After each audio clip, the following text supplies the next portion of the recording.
Good afternoon, everyone. Good afternoon, everyone. So, you might have been thinking कि sir एक specific schemes पे session क्यों ले रहे हैं, right? And let me tell you one thing, this scheme is very much important. More than around 36 schemes have been clubbed together, and this is going to be a game changer for overall agricultural productivity if everything goes well. I have always, like whenever I have taken my GS2 classes and पंचायती राज जब भी पढ़ाता हूं तो मैं हमेशा से I have often talked about decentralization. Decentralization की बात हमेशा करता हूं. I often talk about subsidiarity principles. I often say, मेरा फेमस एक बहुत अच्छा कोटेशन जो मैं हमेशा क्लास में बोलता हूँ, ये बोलता हूँ, something that can be done at the panchayat level should not be attempted at the block level. Something can be which can be done at the block level should not be done at the say district level. District level वाला चीज state level को नहीं करना चाहिए. Same thing, in order to increase overall agricultural productivity, what you require is decentralization. And this scheme is very much decentralized. The way it has been made, the way some of the rules of this one has been made.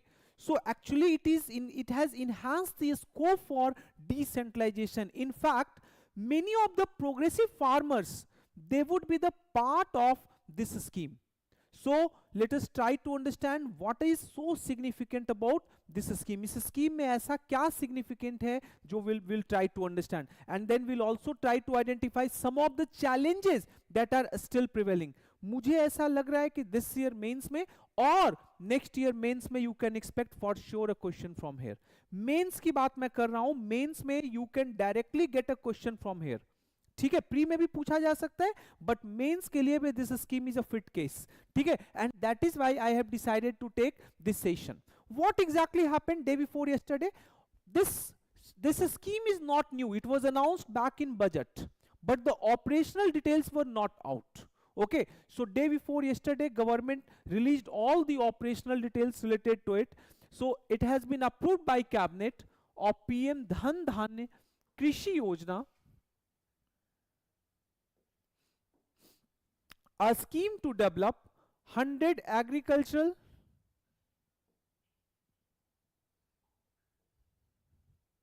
yes 100 agricultural districts through the convergence of 36 schemes. Means 36 schemes are brought together under one single umbrella scheme. Next is, अभी देखो इसका outlay से you can understand the significance of it. Every year government is going to give 24,000 crore to this scheme, and this will be implemented for 6 years beginning with the current financial year 2025-2026. मतलब कि this scheme has come with a sunset clause, और 6 साल के बाद ये scheme जो है उसको बंद कर किया जाएगा. Every year this would be getting somewhere around 24,000 crore. Okay, so अभी समझेंगे PM Dhan-Dhanya योजना है क्या, what are the important objectives of it, how it would be implemented, what is the connection between Dhan-Dhanya Krishi Yojana and aspirational district program, how PM Dhan-Dhanya Krishi Yojana districts would be selected. Everything related to it we would try to understand, and then we would point out what are the important issues in the design of PM Dhan-Dhanya Krishi Yojana. इसके design में क्या क्या issues हैं, and ultimately what should be the way forward. So let us start. What is PM Dhan-Dhanya Krishi Yojana? So this scheme was announced, as I told you, it was announced in union budget itself. Union budget का जब announcement हुआ था उसी समय this scheme was announced. It is a landmark initiative aimed at transforming agriculture and allied sector in 100 underperforming districts across India. So second thing you need to know, that this Dhan-Dhanya Krishi Yojana is not for all districts. These are only restricted, circumscribed to 100 districts who are underperformer when it comes to agricultural productivity. ठीक है, there would be overall convergence of 36 schemes across 11 ministries. So how it would be implemented? अभी देखो हर district के लिए अभी मैंने क्या क्यों स्टार्ट किया था, started this lecture with decentralisation. So what government is doing? Government is going for decentralization, and that has been made as the part of the design of the scheme also. Schemes के design का ही part है decentralization. So it is not being implemented from top to the bottom. Rather, the district has become the most important unit of coordination. समझो यहाँ पे हर district के लिए मतलब कि ऑल 100 डिस्ट्रिक्ट्स के लिए अलग अलग प्लान्स बनेंगे. ठीक है, सबसे पहले 100 डिस्ट्रिक्ट्स का सिलेक्शन कैसे वो करते हैं, right now we do not know कौन कौन से डिस्ट्रिक्ट्स आएंगे नहीं आएंगे, will see. So for every district a master plan for the implementation of PM Dhan Dhanya Krishi योजना विल बी ड्रॉन अप. मतलब कि total 100 master plans would be drawn up. हर डिस्ट्रिक्ट जो डिस्ट्रिक्ट्स होंगे depending upon what is their need, there would be 100 such master plans would be drawn up. Next, master plan will include agriculture and allied activity. There is focus on convergence. The district plan will be aligned to the national goals. National goals उनका connection इन चीजों में है. 4 things पे आपस में there would be synchronization between the national goal and the goal of the district. One is crop diversification. आपको already पता है कि कितना ज्यादा water shortage हो रहे हैं पंजाब में, हरियाणा में due to over extraction. That is one issue. Second, because of the MSP regime, many of the farmers, they are still engaged in practicing unsustainable agriculture, saying only growing rice and wheat because those are taken by or bought by the government. So government is right now willing to go for crop diversification. जितना ज़्यादा crop diversification होगा, so agriculture can become more sustainable. So one goal is crop diversification. Second is conservation of water and soil health. That is also one of the important necessity for sustainability. Third is self-sufficiency in agriculture and allied sectors. Agriculture or allied sectors में we should try to get self-sufficiency and expansion of natural and organic farming. So जो भी district plans बनेंगे, it must be in sync with these 4 of the national goals. Next is district agriculture and allied activities plan. अब district agriculture and allied activities plan इसको prepare करेगा एक specific body. That body would be called as district Dhan Dhanya Samiti. District Dhan Dhanya Samiti, and this would be the composition of it. इसको district magistrate जो है collector, he would be heading it. Agriculture and allied departments के जो officials होंगे, they would be part of it. Local representatives including panchayat के जो member होंगे, block के जो मेंबर होंगे, they would be also part of the composition, and some of the progressive farmers would also be included as members. तो this would be the composition of district Dhan Dhanya Samiti. And what they would be doing, ये सब meeting करेंगे and they would be making localised plan for that particular districts. उस district के लिए they would be developing localised plans. So this is the most important goal of district Dhan Dhanya समिति.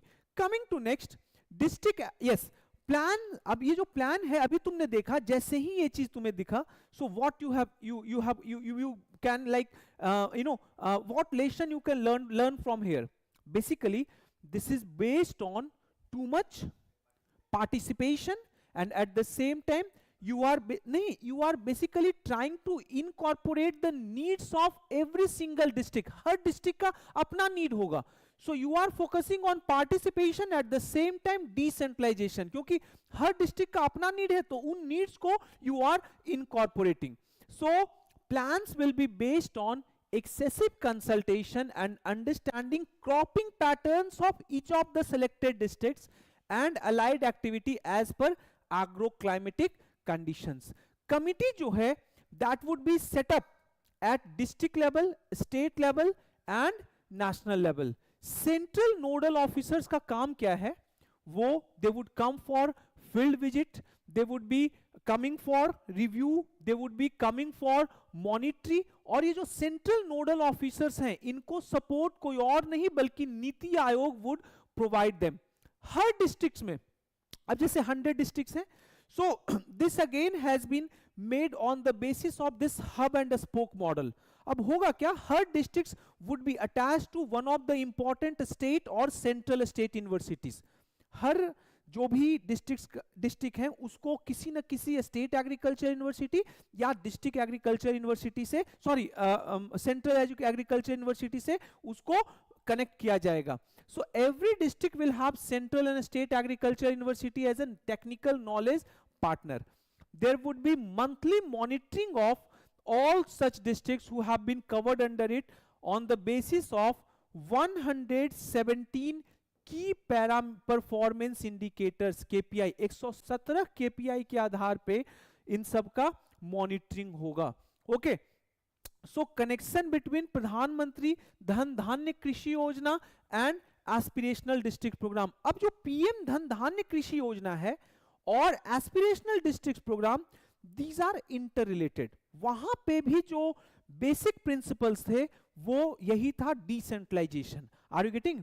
Decentralisation at the district level, and this also has been done over here.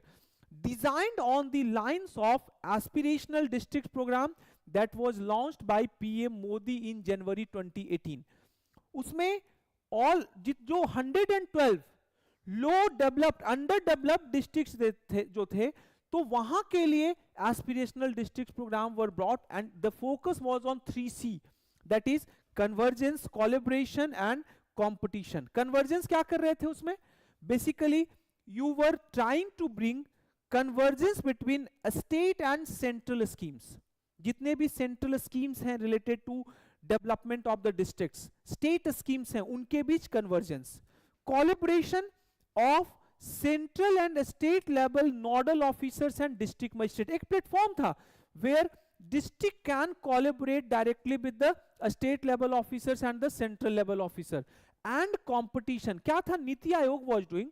NITI Aayog among the districts who were selected as part of aspirational district program, तो among districts through monthly delta ranking based on incremental progress in 49 KPI. वहां पे की performance indicators 49 थे, उनकी monthly trekking होती थी and on the basis of that वहां पे रैंकिंग पब्लिश किया जाता था. So this competition was broadly, ऐसे तो 49 की पैरामीटर्स थे, but broadly it was means broadly it was around 5 important socio economic indicator: health and nutrition, education, infrastructure, agriculture and water resources and financial inclusion and skill development. तो इन्हीं पांचों पे ये 49 KPIs have been developed और उसके आधार पे different districts की ranking होती थी. ठीक है, coming to next, aim of Pradhanmantri Dhan Dhanya Krishi Yojana. इसका एम क्या है? What are the important objectives of it? First important objective is enhance agricultural productivity. जो अभी 100 अंडर डेवलप्ड डिस्ट्रिक्ट्स क्यों चूज किए गए? इसका मतलब है in comparison to the other districts of this country, the overall these districts have lower per capita production of food grains. यही है ना बेसिक रीजन, तभी तो उनको अंडर परफॉर्मिंग डिस्ट्रिक्ट कर रहे हैं, या जो एवरेज इंडिया का है उससे उनका कम है, right?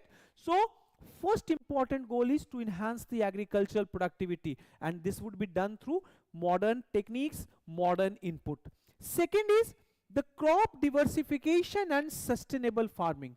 Second important thing which will be done is crop diversification would be promoted, sustainable farming would be promoted, and organic farming would be promoted. Next is a strengthened post harvest infrastructure. आपको पता होना चाहिए कि India loses somewhere around 1/3 of the perishable because of the post harvest, because of the absence of post harvest infrastructure. So one of the important objective is to strengthen post harvest infrastructure. Cold chain बनाओ, cold storage बनाओ, फिर block level पे बनाओ, उसको panchayat level पे बनाओ, हर level पे, so that कि farmers can have easy accessibility to those cold chains or dry chains, cold storage units. ठीक है? Next is improve irrigation facility and water use efficiency. Irrigation facilities को भी इंप्रूव कीजिए and water use efficiency को भी increase करना है, because already we are aware about this ground level thing. We know that means ground level overall extraction from the ground level is completely unsustainable in India. Punjab, Haryana, Western UP, they are already facing serious water crisis. Okay, and next is facilitate credit access for farmers. Farmers को facilitate करना है कि उनको credit access मिले, दोनों type का credit access, short term and long term. Next is how beneficiary districts would be selected. अब अभी मैंने बोला कि कुछ क्राइटेरिया हैं. फर्स्ट क्राइटेरिया, जैसे ऑब्वियस सी बात है 100 अंडर परफॉर्मिंग डिस्ट्रिक्ट्स हैं, तो अंडर परफॉर्मिंग है इसका मतलब कि overall productivity of those districts would B at the towards the lower level. So one is low productivity. अगर किसी डिस्ट्रिक्ट का प्रोडक्टिविटी ऑन एन एवरेज जो इंडिया का प्रोडक्टिविटी है उससे कम है, so this is one of the parameters. Second important parameter is limited credit disbursement. इसको जानबूझ के प्रॉक्सी यूज किया गया है. जनरली जिस डिस्ट्रिक्ट का प्रोडक्टिविटी कम होगा तो वहां पे क्रेडिट डिसबर्समेंट भी लो होगा, जनरली मैं बोल रहा हूं, to agriculture. So that is why this has been used as a proxy. And the third is low cropping intensity. Again these both are connected. Low productivity का मतलब या तो क्रॉपिंग इंटेंसिटी अच्छा नहीं है और नहीं तो लो क्रॉपिंग इंटेंसिटी है ना. क्रॉपिंग इंटेंसिटी का मतलब क्या होता है? Number of crops, number of crops grown on a piece of land in an agricultural year. India का जनरली 152 क्रॉपिंग इंटेंसिटी है, मतलब कि एक जमीन पे एवरेज आप 1.5 क्रॉप लगाते हैं, एक फुल क्रॉप और एक आधा क्रॉप. ठीक है, सो 152 ऑन एन एवरेज है. सो अगर क्रॉपिंग इंटेंसिटी उससे कम है किसी डिस्ट्रिक्ट का, तो then also means those districts would B included as part of Pradhanmantri Dhan Dhanya Krishi योजना. One more condition is there कि हर स्टेट से कम एक डिस्ट्रिक्ट तो होना चाहिए. There should be at least one district per state और पर यूनियन टेरिटरी. ठीक है, so this is how the beneficiary districts would be identified. Now the next question that should come to your mind कि what is the overall expectations from PM Dhan Dhaanya कृषि योजना. यहां से expectations government को क्या क्या है, क्या इसका बेनिफिट मिलेगा. So first important thing is it boost agricultural productivity. Agricultural productivity को बूस्ट करेगा. लाइक खुद देखो, जब क्लाइमेट रिजिलियंट क्रॉप्स इंट्रोड्यूस होंगे तो ऑब्वियस सी बात है कि there would be less loss due to heat stress, there would be less loss due to other climatic effects. So that is the one thing. Second, अभी हमने देखा कि cropping intensity is one of the important parameters for selection. तो इसका मतलब क्या है, government wants to increase the cropping intensity also. And third जो टारगेट है कि 15 से 25%, around 15 to 25% increase in average yield over 6 years. अभी अगर 100 एकर्स में 100 kg अगर आप प्रोड्यूस कर रहे हो पर एकड़, तो 120 एटलीस्ट ओवर द 6 years तक हमें पहुंचना है. These are the means one important expectation. Second expectation is enhance irrigation and water use efficiency. दोनों चीज जरूरी है. You need to have the irrigation but water use efficiency is also important. So we would be promoting micro irrigation in those districts. Revive traditional water bodies, जो ponds जो हैं जो सूख गए हैं उनको रिवाइव करना है. एड्रेस वाटर स्कार्सिटी इन रेनफेड डिस्ट्रिक्ट्स. जितने भी रेनफेड डिस्ट्रिक्ट्स हैं तो वहां पे वाटर स्कार्सिटी को भी एड्रेस करना है. Next is strengthen post harvest infrastructure. Post harvest के लिए ऑब्वियस सी बात है कोल्ड स्टोरेज बनाएंगे, स्टोरेज यूनिट्स बनेगा, ड्राई यूनिट्स बनेगा at both panchayat and block level.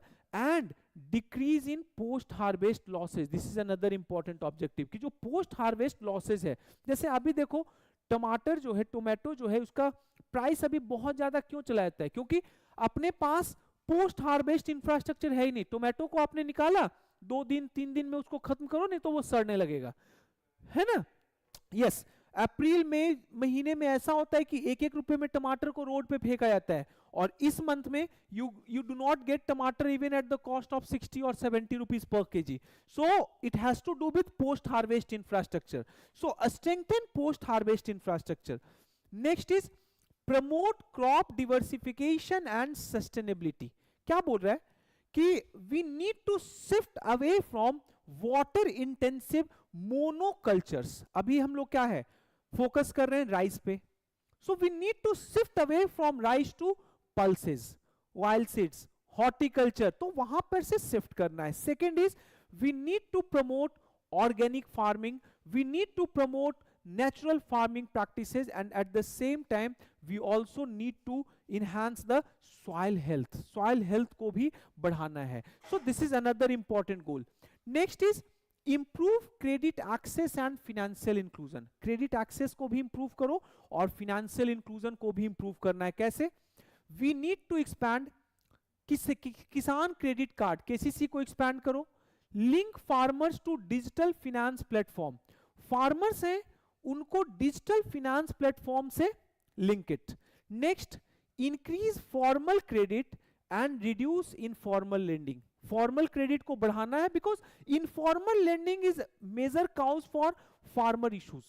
Informal lending में रेट ऑफ इंटरेस्ट हाई होता है, practices are very much extractive, अगर आपने नहीं पे किया है तो उनके बाउंसर्स पहुंचेंगे आपसे ये करने. So these are the important thing.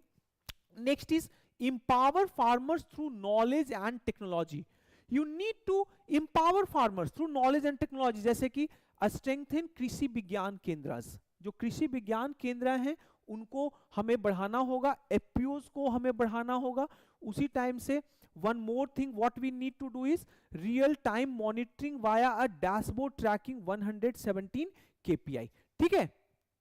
अब one more thing, converge schemes for maximum inputs. अभी खुद देखो impacts, 36 schemes को across 11 ministries have been converged.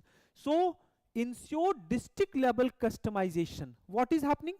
District level पे हम लोग customize कर रहे हैं. Every district is unique. They are having different needs. So we are doing customization at the district level.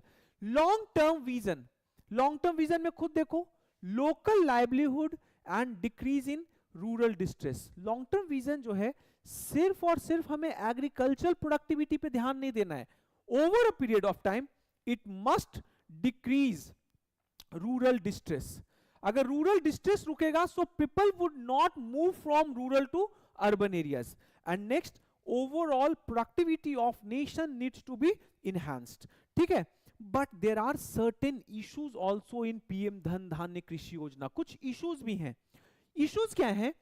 First is delay in fund allocation and utilisation. अब तुम बोलोगे कि सर आप ये कैसे बोल रहे हो, अभी तक तो स्कीम ऑपरेशनल भी नहीं हुआ है, हाउ यू आर सेइंग कि डिले इन फंड एलोकेशन? जो schemes those who have been made as part of it, 36 schemes को इंटीग्रेट किया गया, तो उसमें से कुछ स्कीम्स वी हैव सीन कि वहां पे nearly 50% of allocated funds under similar schemes remain under utilised. Government उस स्कीम्स के लिए 1000 करोड़ दिया और उसमें 500 only utilised, 500 could not be utilised. So जब वैसे ही स्कीम्स में फंड एलोकेशन में इशू हो सकता है, सो देयर आर चांसेस कि पीएम धन धान्य कृषि योजना में भी आगे हो. Second is implementation gaps at the state level. अभी देखो बिहार का जो ब्यूरोक्रेटिक मशीनरी है एंड तमिलनाडु का ब्यूरोक्रेटिक मशीनरी है, there is so much divergences between the two. जो महाराष्ट्र का ब्यूरोक्रेटिक मशीनरी है और जो बिहार का, झारखंड का, वो बिल्कुल अलग है. So varying capacity across states can also become one of the obstacle. MP का कुछ और है, बिहार का कुछ और है, झारखंड का कुछ और है. Are you getting?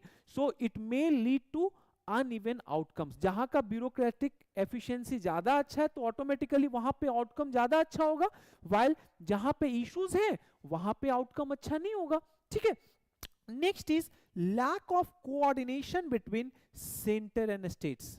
हो सकता है अभी सेम गवर्नमेंट वाला सुनते हो, cooperative federalism, competitive federalism is also visible.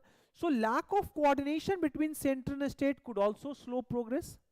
Next is water scarcity and irrigation challenges. This is another important problem in PM Dhan-Dhan. अभी देखो 55% of Indian agriculture is still rain-fed.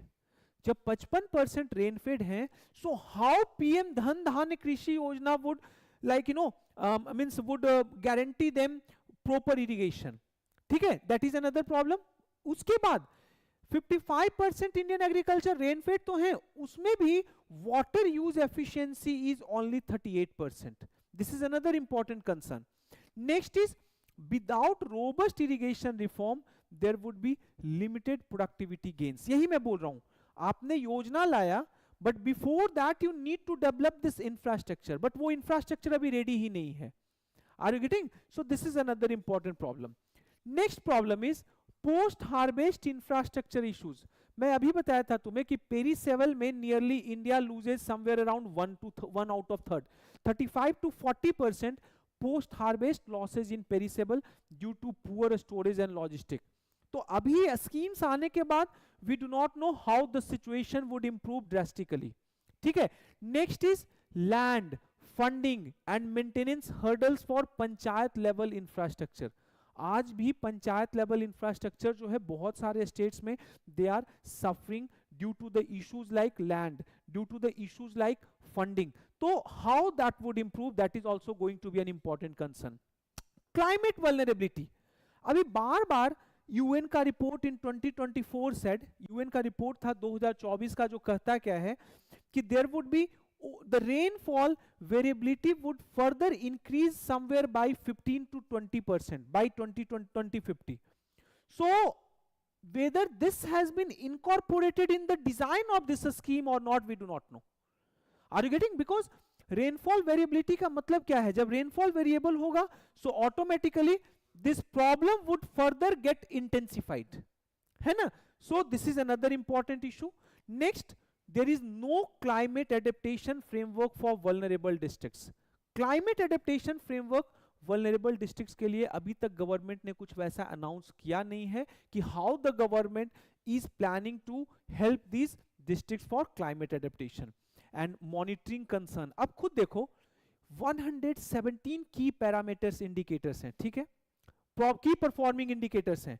Problem क्या है कि whether those key performance indicators are really being monitored or not, ढंग से monitor हो रहा है कि नहीं हो रहा है, how the data is being fed over there, वहां पे data कहां से लाके डाला जा रहा है. So this all thing is a matter of concern.